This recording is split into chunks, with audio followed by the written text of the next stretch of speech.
अस्सलाम वालेकुम दोस्तों एक बड़े ही सीनियर सहाफ़ी उन्होंने इंकशाफ ये किया है कि 2 साल की पाबंदी के बाद जनरल फैज साहब जो हैं वो बड़े तगड़े और स्ट्रॉन्ग उम्मीदवार हैं कि वो पीटीआई को लीड करेंगे। उनके खानदान के ज़राए से ये बात की गई है। नजफ हमीद साहब ऑलरेडी सियासत में हैं और उनकी फैमिली जो है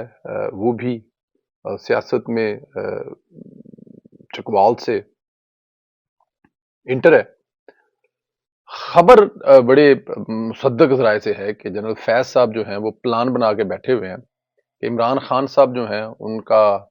जो तिया पांचा नाअहल सियासत से फारग और उसके बाद पीटीआई पर कब्जा किया जाए। पीटीआई बनाने वालों में है, वो कह सकते हैं, ये वो अपना हक जता सकते हैं। अब वो चाहे वो या उनसे पहले जो 2012-13 में नाम है वो भी जाहिर है अस्करी नाम थे। तो अब वक्त शायद वो आ गया कि ये जो जमात बनाई गई थी तो उस पर बाकायदा तौर पर कब्जा कर लिया जाए या बाकायदा तौर पर कू करके जो सियासी पार्टी है, सियासी पार्टी तो नाम की है, अस्करी पार्टी जो है तो उसको साबक अस्करी क्यादत ही चलाए। ये इस किस्म की जो खबरें हैं वो मार्केट में गर्दिश कर रही हैं। शाह महमूद कुरैशी साहब जो हैं और असद उमर साहब जो कि डेफिनेट इमरान खान की नहली के बाद या किसी भी दूसरी नागहानी सूरत में इस पार्टी के करता धरता बनने के लिए अपनी खिदमात जो हैं वो ऑलवेज पेश करते हैं। शाह साहब को तो बड़ा अच्छा लगता है जब इमरान खान साहब के बारे में ये फैसला हुआ था तो उस वक्त शाह साहब से ये सवाल जब किया गया था जी कि अभी इमरान खान साहब तो नाअहल हो गए हैं तो अगले तो चेयरमैन आप ही हुए फिर। तो शाह साहब बड़े मुस्कुराकर गेम जो है वो छोड़ देते थे। डेफिनेट वो कैसे कह दें जब तक कि ये कन्फर्म ना हो जाए कि इमरान खान साहब। लेकिन यहाँ पे शाह महमूद कुरैशी जो है वो तो अपना सर पकड़ के बैठ जाएंगे जब उनको ये इतला मिली होगी कि जनरल फैज साहब जो है वो भी उम्मीदवार है चेयरमैन पीटीआई के तौर पर। और असद उमर साहब जिनके बड़े मतलब के अस्करी क्यादत के साथ बड़ा तल्लक वास्ता है वालिद साहब की वजह से, तो वो भी उम्मीदवार हैं कि इमरान खान साहब की अगर छुट्टी हो तो इमरान खान की जगह पे वो इसको लीड करें। जनरल फैज साहब 2 साल का अरसा तो उनको गुजारना पड़ेगा। अब कानून में तब्दीली तो नहीं हो सकती, जाहिर है वो चाहे जनरल साहब हों, वो चाहे वो फौजी हो या वो रिटायर्ड जज हो, 2 साल तक उनको खामोशी से जिंदगी जो है वो गुजारनी पड़ती है। ये मतलब लॉ में उनकी जो रिटायरमेंट के बाद पाबंदियां हैं उनमें उनमें ये पाबंदी है 2 साल तक के लिए। लेकिन उन 2 सालों में अंदर खाते में वो क्या क्या नहीं कर सकते, ये आपको भी पता है, मुझे भी पता है। अपनी लॉबिंग कर सकते हैं ऑलरेडी। पीटीआई के बहुत सारे क्या बल्कि तमाम जो लीडरान हैं या तमाम एमएनएज हैं या एमपीएज हैं या जो भी कमेटी कैबिनेट वट जो भी है, वो सारे के सारे पहले भी जनरल फैज साहब की हदायत के मुंतज़िर रहते थे। और अब वो रिटायर जरूर हो गए हैं लेकिन उनका असर रसूख तो अब भी होगा। तो जनरल फैज साहब अगर ऐसा सोच रहे हैं तो ये पाकिस्तानी सियासत के लिए कोई अच्छी खबर नहीं है। वो इसलिए खबर नहीं है कि सियासत को सियासतदानों के लिए ही रहने देना चाहिए। सियासत पर एटलीस्ट मतलब जो है ना कब्जा दिलाने, वो वैसे तो कब्जा उन्हीं का ही है लेकिन फिर भी ये एक मेरे ख्याल में कोई इतना अच्छा शुगन नहीं है, नेक शुगून नहीं है कि अब ये अस्करी क्यादत जो है साबक वो भी सियासी पार्टियों की सरबराही करेगी। इससे पहले तजर्बे हो चुके हैं जो नाकाम है, तो पीछे रह के करने वाला जो काम है ना वो मेरे ख्याल में ज्यादा अच्छा है। तो लेकिन अब जनरल साहब की ख्वाहिश होगी तो सर सलामत है जी। की कहते हैं जी, बादशाह का शौक जो है वो सलामत रहे, जुतियां सिर बड़े जिन्ने मर्जी जनाब, सियासी पार्टियां तो क्या कुछ भी हो सकता है लेकिन खुदा ना करे ऐसा हो। ये खबर जो है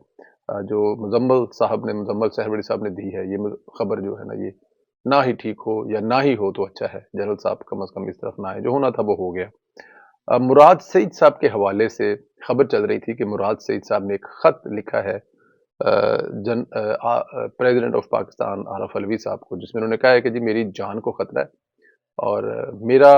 कुछ लोग पीछा कर रहे हैं, जो लोग मुझे पीछा कर रहे हैं उनसे मुझे खतरा यह है कि वो मुझे जान से मार सकते हैं। अरशद शरीफ साहब ने भी कुछ इसी तरह का खत सदर अल्फी को लिखा था اور اس کے بعد ان کا قتل بھی ہوا، وہ ساری دنیا کو پتہ ہے ڈیفینیٹ۔ اب یہاں پر اور یہ مزے کی بات ہے کہ عمران خان صاحب نے یہ خط ٹویٹ بھی کیا ہے کہ اس پہ ایکشن لینا چاہیے، کہ مراد سعید صاحب جو ہیں وہ ایم این اے ہیں، سٹنگ ایم این اے ہے، سابق وزیر ہیں، عمران خان صاحب کے کافی زیادہ قریب ہیں، تو ان کی جان کو خطرہ ہے، اور اگر ان کی جان کو خطرہ ہے تو حکومت کو خط لکھنا چاہیے، وزیر داخلہ سے رابطہ کرنا چاہیے، وزارت داخلہ سے خط لکھنا چاہیے، سٹنگ ایم این اے ہیں، سابق وزیر ہیں، تو صدر کے بجائے اگر وہ حکومت سے رابطہ کریں، کیونکہ صدر جو ہے وہ اس پہ میرے خیال میں زیادہ سے زیادہ کیا کر سکتا ہے، ہدایات جاری کر سکتا ہے، دیٹس آل۔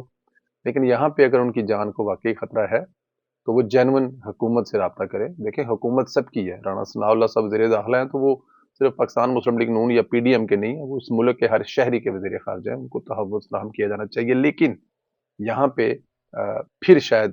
عمران خان صاحب جو ہیں وہ ان کو پتہ، ان کے پتے جو ہیں وہ اسی طرح آہستہ آہستہ آہستہ وہ اپنے پتے کھیل کھیل کے جو ہے وہ ضائع کرتے رہیں گے۔ اب اعظم سواتی صاحب جو ہیں وہ لمبے چوڑے اندر شاید ہو گئے ہیں، تو ان کو ایک مہرہ تو چاہیے میڈیا میں رہنے کے لیے، توجہ کرانے کے لیے، اور عمران خان صاحب جتنے سیلفش ہیں وہ کسی قربانی دینے سے پتہ ہے وہ جھجکتے بھی نہیں ہیں۔ تو مراد سعید صاحب جو ہے نا ان کو اپنا خود خیال کرنا چاہیے، خود اپنی سیکیورٹی ارینج کرنی چاہیے، حکومت پاکستان سے رابطہ کر کے سیکیورٹی لینی چاہیے، لیکن عمران خان صاحب سے احتیاط کرنی چاہیے، اور اگر ان کو کوئی تھریٹ ہے تو آپ بلیو کریں کہ وہ عمران خان سے ہے، اور اگر مراد سعید کو کوئی خطرہ ہے تو وہ عمران خان صاحب ہیں، بینیفیشری اس کے عمران خان ہے۔ خدا نہ کرے منہ میں خاک اگر مراد سعید کو کچھ ہوتا ہے، یا مراد سعید سے کچھ اللہ نہ کرے کوئی ایسی چیز ہو، میرے کہتے ہوئے میں کمفرٹیبل نہیں ہوں، خدا نہ کرے وہ ہمارا سٹنگ ایم این اے، لاکھ اختلافات ہو سکتے ہیں لیکن جان سب کی جو ہے پیاری ہے، بھائی ہے، بیٹا ہے، تو اگر عمران خان سے احتیاط کریں مراد سعید صاحب، اگر آپ کو کوئی خطرہ ہے یا آپ کے جان کو کوئی تھریٹ ہے، اور کسی سے اللہ معاف کرے آپ کو نہیں ہے، کیونکہ عمران خان کی تاریخ یہ بتاتی ہے کہ ان کو کوئی فرق نہیں پڑتا کس کو کہاں قربان کر دیتے۔ دوستوں ایک بڑی پریشانی والی بات ہے، ہم عمران خان کے منہ سے یہی سنتے رہے کہ کے پی کے میں ایک ایسا حکومت کا ماڈل لے کے آئے ہیں جو پورے پاکستان میں سب سے بہترین حکومت ہے،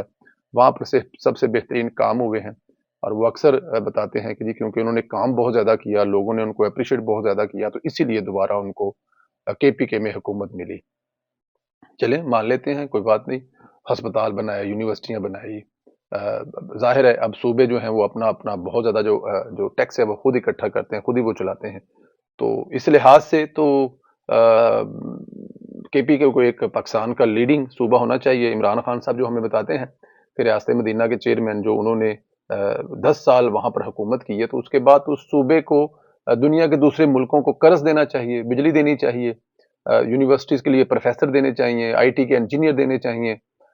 چلیں باقی لوکل شوکل چھوڑ دیں، آپ کلین اور جوتے اور یہ وہ چھوڑ دیں، لیکن یہ بہت بڑی بڑی چیزیں تو دینی چاہیے نا۔ لیکن بڑے دکھ اور تکلیف ہوا مجھے یہ کے پی کے جو سی ایم صاحب ہیں ان کا یہ بیان دیکھ کر کے اگر مرکز نے ہماری حکومت نہ کی، مدد نہ کی، تو ہم لوگ بینکرپٹ ہو جائیں۔ جی یہ وہ صوبہ ہے جہاں پر پچھلے 10 سال سے عمران خان صاحب حکومت کر رہے ہیں، لیکن مجھے لگتا ہے یہ کہ وہاں پہ حکومت صرف کے پی کے کا ہیلی کاپٹر استعمال کرنے کے لیے، یا کے پی کے کی حکومت کا جہاز استعمال کرنے کے لیے، یا ان کی سیکیورٹی جو پولیس کی ہے وہ انجوائے کرنے کے لیے عمران خان صاحب حکومت کر رہے ہیں، وہاں پر عوام کی خدمت کرنے کے لیے حکومت کم از کم نہیں کر رہے ہیں۔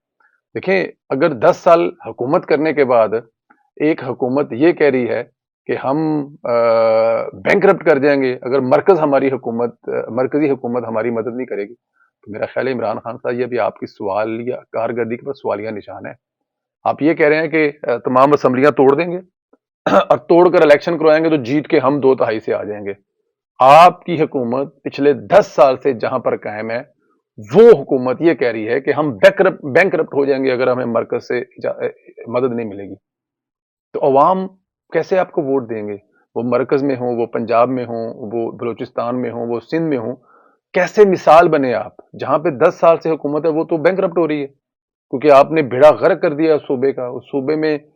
جو حالات پیدا کر دیے ہیں ان کی وجہ سے وہ بینکرپٹ ہو رہے ہیں، لیکن آپ کہہ رہے ہیں کہ لوگ مجھے دوبارہ ووٹ دیں گے۔ کیوں ووٹ دیں گے؟ کیا لوگ یہ نہیں سوچیں گے کہ جہاں پہ 10 سال سے عمران خان صاحب کی حکومت ہے وہ صوبہ بینکرپٹ ہو رہا ہے، تو عمران خان صاحب تو نہل ثابت ہوئے، عمران خان صاحب کی پوری ٹیم نہل ثابت ہوئی इमरान खान साहब इलेक्शन में आने से पहले जो 200 माहिर बंदों की टीम बताया करते थे, वो तो पानी का आई डोंट नो किस चीज का कतरा साबित हुए कि उनसे कुछ हो ही नहीं सका। और बल्कि यहाँ 10 साल से एंजॉय कर रहे हैं, जिस सूबे के हेलीकॉप्टर इस्तेमाल कर रहे हैं सिक्योरिटी के लिए, वहां पे मतलब हर चीज इस्तेमाल कर रहे हैं। जब राणा सनाउल्लाह साहब के डर के भागते हैं तो वो जाके उस सूबे में पनाह लेते हैं।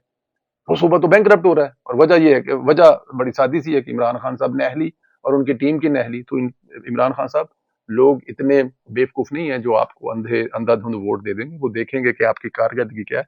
मरकज में आपकी कारकर्दगी जो है वो 3.5 साल की लोगों के सामने है, और आप केपीके में 10 साल की जो मरकज जो आपकी आपकी जो कारकर्दगी है ना, उसको लोग जो देख कर आपको वोट देंगे, और वो वोट मेरे ख्याल में आपको नहीं मिलने वाला। इसलिए आप अपने केपी के वज़ीर-ए-आला को कहें कि अपनी कारकर्दगी बेहतर करें,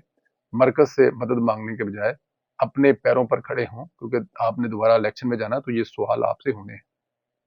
अपना ख्याल रखें, इजाजत दें, खुदा हाफिज दोस्तों।